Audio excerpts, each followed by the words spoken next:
I'm Papavi Kutawanbo. Today, I'm going to talk about the issue of Laos keen to export rice to Brunei. Nowadays, there are many countries in ASEAN that export the goods to other ASEAN countries. One of the big Asian countries, the rice production in Laos is 1.5 million tons, and most of its rice production consumers are local. In 2015, when the ASEAN Economic Community is formed in Southeast Asia, obviously Laos has stepped in as one of competitors in the exporter of rice. Laos expects to become an exporter of rice after increasing about 1 million tons of rice production. Brunei has said that it wants a variety of rice suppliers. Brunei wants to develop local production, so it has invited the ex-terminal company to help producing rice. The main purpose is to enhance employment. For reciprocation, Brunei agrees to import rice from them at $1,260 per ton. Currently, Brunei imports rice about 50,000 tons of rice yearly. Most of the imports are used to from Thailand, but right now Brunei wants to diversify its rice distributor to decrease reliance on one distributor. Brunei has already imported rice from Vietnam and now is considering imports from Laos and Cambodia.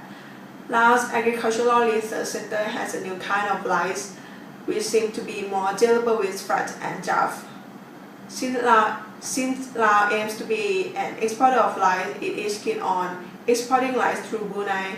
This is the new big business for Laos at this time. The trade volume between the two countries is negligible. However, the Laos ambassador still has proposed on exchange of Laos rice and furniture for Brunei oil and gas. Following the progress of this proposal, presently the Ministry of Finance of Brunei has sent an official to conduct a feasibility study to get close to the local people and any company concerned. However, this issue is still in progress.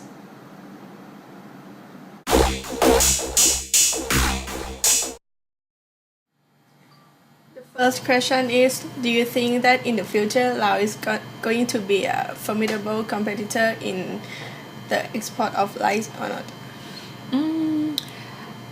It's hard to say since nobody knows the future. Right now we know that Thailand is sometimes number one and number two in in exporting rice, and we have frightening competitors, which is Vietnam.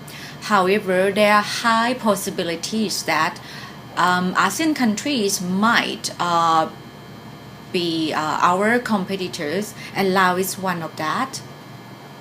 How do you feel when people say that Thailand used to be the number one in rice export, but right now there are several competitors that export rice too?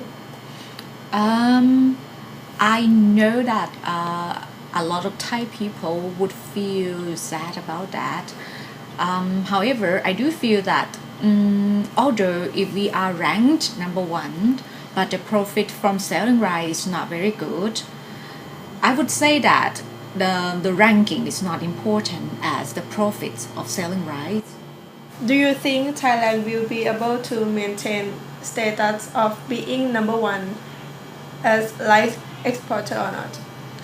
I don't think it's a tall order for Thai people if they want to maintain the status. But as I suggest, I think the ranking is not as important as the profit from selling rice. If Thailand is ranked as number two, but the profit is higher than ranking number one, I think it's maybe more beneficial to farmers and to Thai economics. Thank you for your interview. Now I'm talking with Ms. Kanika Bunkunna. So let me ask you some question about rice export. As you are one of the rice exporter to overseas, how do you feel when people say that Thailand used to be the number one of rice exporter, but right now there are several competitors like Laos keen to export rice too? Yeah, if we talk about the number one for the export rice, maybe in the right now is not true already. But if we compare about the quantity for export, maybe we cannot fight with other exporter from other country, from overseas. But if we compare with the quality, from my opinion and from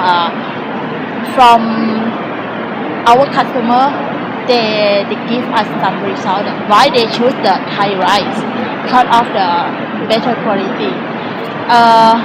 If we compare for the quality, I think the Thai rice is the best. So do you think that Thailand will be able to maintain the status of being the number one of like exporter or not? Yeah, for the maintain the number one of exporter, that of course that because now many farmer, even the young generation, they also came to be the farmer. I think in the future maybe we can get more rice area in the Thailand, and then we can get more yield for the rice, and then we can support the overseas market also. But this one have to go together with the quality of rice. We have to maintain that one also. We cannot maintain only the number one exporter, because that one they quite focus on the quantity, not the quality. If these two things can go together, it will be better than we can be the first, but not so good quality. We have to maintain another thing is mean quality also. But in the future, I hope that we can be the number one exporter with the quantity and quality also. Thank you for your interview. Yeah, you're welcome.